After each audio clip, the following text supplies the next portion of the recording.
بسم اللہ الرحمن الرحیم۔ السلام علیکم ورحمۃ اللہ وبرکاتہ۔ حضرت نوح علیہ السلام نے ان کے عذاب کی بد دعا فرمائی، جس کے نتیجے میں ان پر سیلاب کا عذاب نازل ہوا۔ اللہ تعالیٰ نے آپ کی قوم پر عذاب بھیجا۔ اللہ تعالیٰ نے آپ کو ایک کشتی بنانے اور اس میں اہل ایمان کو اور ہر چرند پرند کے ایک جوڑے کو رکھنے کا کہا۔ تب طوفان کی شکل میں عذاب آیا اور سب لوگوں سوائے ان کے جو حضرت نوح علیہ السلام کی بنائی ہوئی کشتی میں سوار تھے ہلاک ہو گئے۔ اب زندگی کے حالات کے بارے میں جانتے ہیں۔ حضرت آدم علیہ السلام کے دنیا میں آنے کے بعد ان کی اولاد دنیا میں خوب پھلی پھولی، لیکن ایک مدت گزار جانے کے بعد وہ لوگ خدا کو بھول چکے تھے اور ایک خدا کے بجائے انہوں نے مٹی اور پتھر کے کئی خدا بنا لیے تھے۔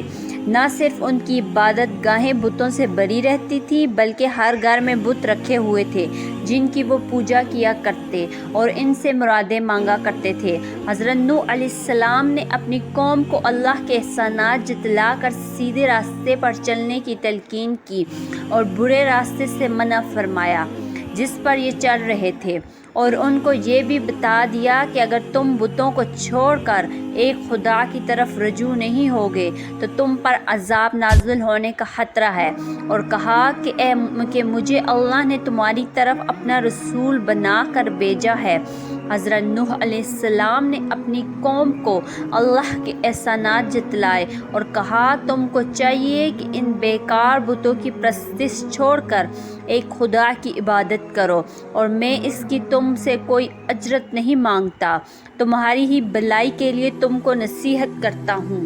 حضرت نوح علیہ السلام نے کوئی 950 سال اپنی قوم میں وعظ و تبلیغ کی اور کوشش کی کہ وہ خدا کی عبادت کریں، مگر ان پر کوئی اثر نہ ہوا۔ صرف چند لوگ تھے جو ایمان لائے۔ قوم کی یہ سرکشی اور نافرمانی دیکھ کر حضرت نوح علیہ السلام نے اپنے رب کو پکارا کہ اے اللہ، میں تو اس قوم سے تنگ آ گیا ہوں، اب تو ہی ان سے بدلہ لے۔ حضرت نوح علیہ السلام کی کشتی۔ اللہ تعالیٰ نے حضرت نوح علیہ السلام کو حکم دیا کہ ایک کشتی بناؤ، اور یہ بھی حکم دیا کہ دیکھنا اب کسی کی سفارش نہ کرنا، اب ان پر ضرور عذاب نازل ہو کر رہے گا۔ حضرت نوح علیہ السلام خدا کے حکم کے مطابق کشتی بنانے لگ گئے۔ جب کشتی بن کے تیار ہو گئی تو خدا نے حکم دیا کہ اپنے اہل اور ان لوگوں کو کشتی میں سوار کر لو جو مجھ پر ایمان لائے ہیں، اور ہر جانور کا ایک ایک جوڑا بھی کشتی میں رکھ لو۔ جب سب لوگ کشتی میں بیٹھ گئے تو خدا کے حکم سے موسلادھار بارش شروع ہو گئی، زمین پر پانی بہنے لگا اور حضرت نوح علیہ السلام کی کشتی پانی میں تیرنے لگی۔ پانی بڑھا تو حضرت نوح علیہ السلام نے دیکھا کہ ان کا بیٹا پانی میں ڈوبنے لگا ہے۔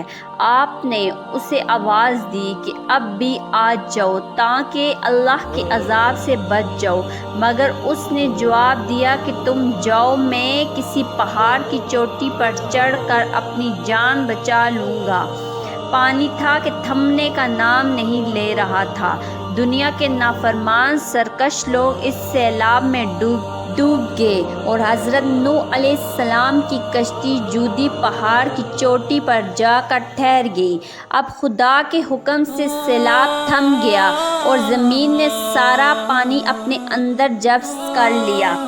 اب خدا نے نوح علیہ السلام کو حکم دیا کہ کشتی سے اتر جاؤ، تجھ پر اور ان لوگوں پر جو تجھ پر ایمان لائے ہیں، ان پر ہماری رحمتیں برکتیں نازل ہوں گی۔ اس طوفان میں دنیا کے تمام لوگ ہی فنا ہو گئے تھے، صرف چند لوگ ہی زندہ بچے تھے۔ اس لیے حضرت نوح علیہ السلام کو آدم ثانی بھی کہا جاتا ہے۔ انہی کی اولاد اس وقت دنیا میں قائم ہے۔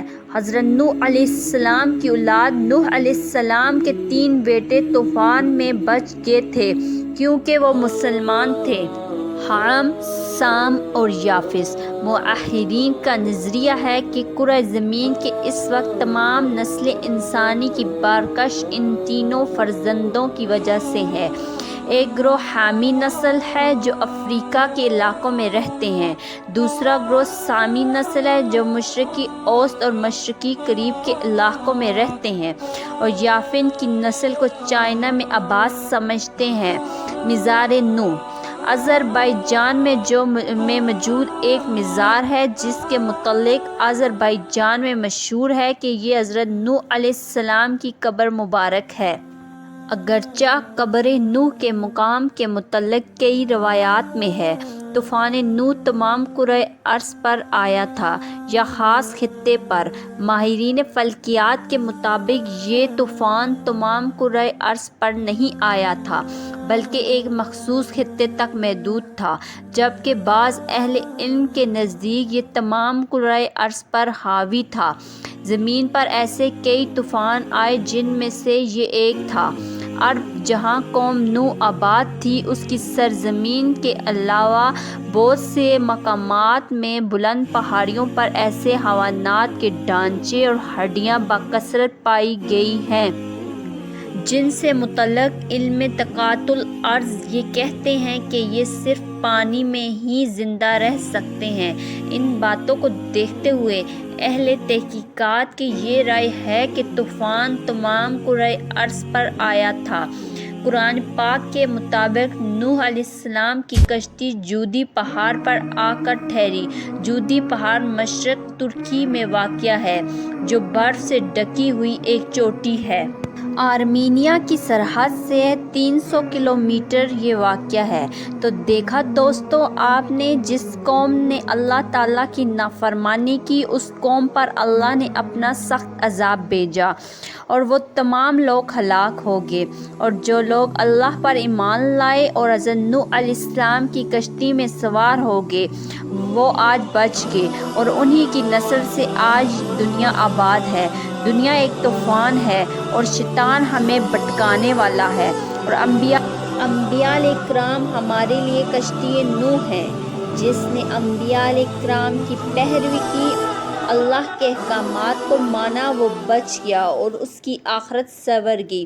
امید کرتی ہوں کہ آپ کو یہ واقعہ پسند آیا ہوگا، اور اپنے بچوں کو ایسی اسلامی معلوماتی ویڈیو لازمی دکھایا کریں اور خود بھی دیکھا کریں تاکہ آپ کو اسلام کے بارے میں جان سکیں۔